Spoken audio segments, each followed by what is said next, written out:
are sometimes hard to SAMHSA penetrate.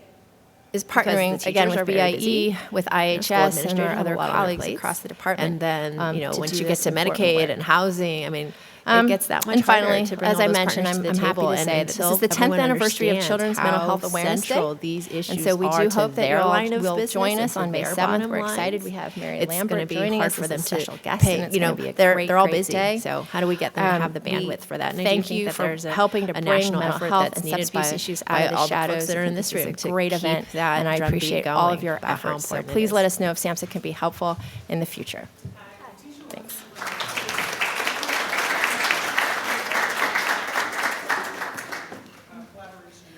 And so our next speaker will be Jill Diamond. Jill Diamond is the chair of World Boxing Cares, a program that reaches out to impoverished children in 164 countries.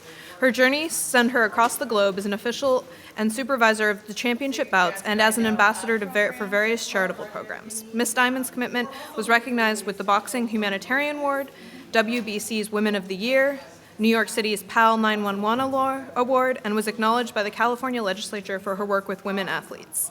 In addition, Jill writes for several media outlets, and I will stop the biography now. Yeah. So there certainly are programs that are doing that collaboration. Hello, everyone. Quite well. I'm probably the least qualified person here to talk about this, but my qualification comes from life experience, I would say. I grew up in a home where my much older brother was quite ill. He was handsome, he was smart, he was funny, and then he went off to college, and a month later he came back, and that was the beginning of the journey for us.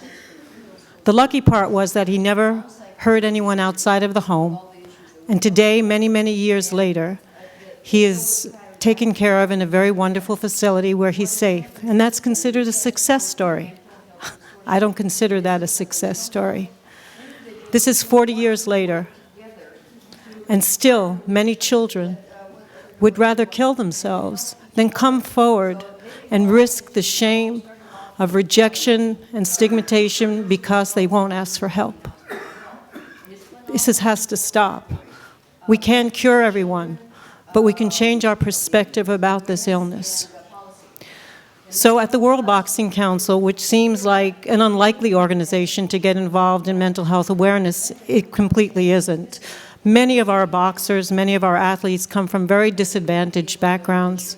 They've dealt with poverty. They're very damaged people, some of them, and they see boxing as a way to elevate their lives, to become normal, whatever normal means, to get, reward from their sport. And so what we do, in addition to boxing, is we travel through countries, youth centers, hospitals. Our boxers go in and they tell their stories. And the children really respond to them, particularly boxers that come from their area. They tell them, if I can make it, you can make it. When I get hit and I fall down, I get up. You can get up. They are very fragile people outside of the ring, and they are very open and willing to share their experiences, and I think that it's very inspirational to the people that we come and visit. So out of respect and support to Grace, we're honoring the month of May. This year also, we will be wearing the green ribbons at every fight, including the fight that's happening this Saturday, Mayweather and Pacquiao. We dedicate our month to mental health awareness in hopes of knocking out the stigma. Thank you.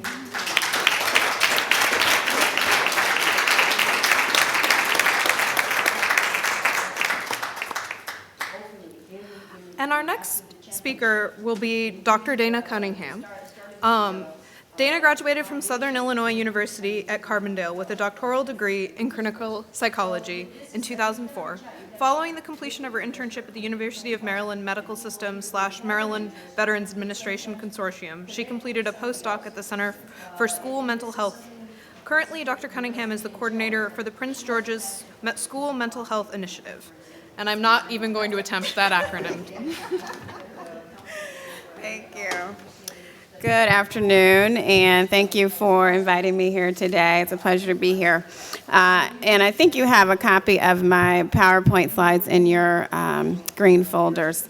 So I'm here today to talk just briefly about school mental health and the value and importance of school mental health services.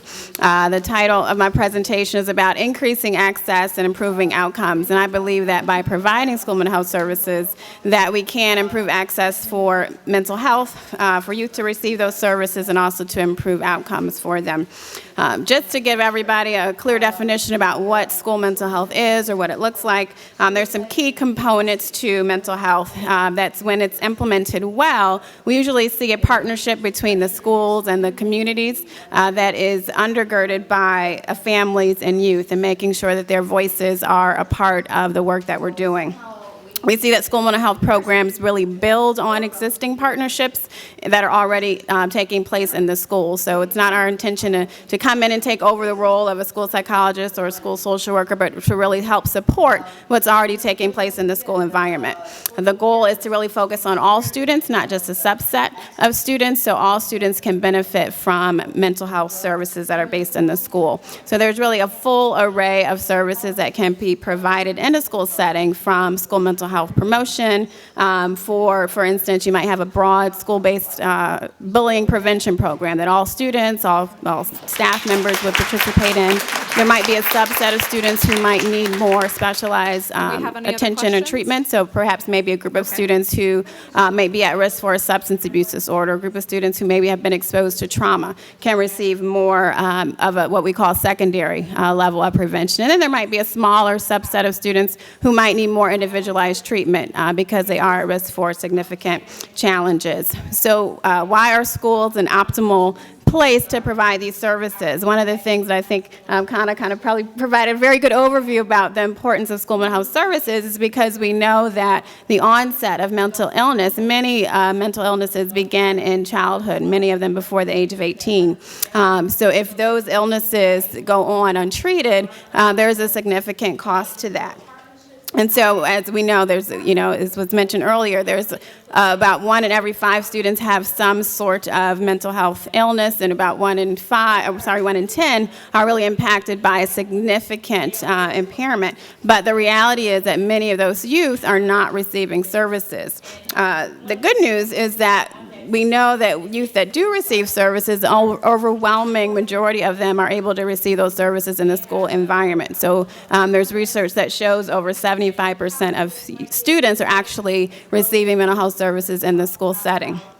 We know that there's some barriers to receiving mental health care in a traditional outpatient setting. I certainly don't have to go over all those with you, but certainly things like stigma or insurance are barriers, transportation, past experiences with mental health agencies that have not been positive sometimes steer people away from seeking those services in a community setting.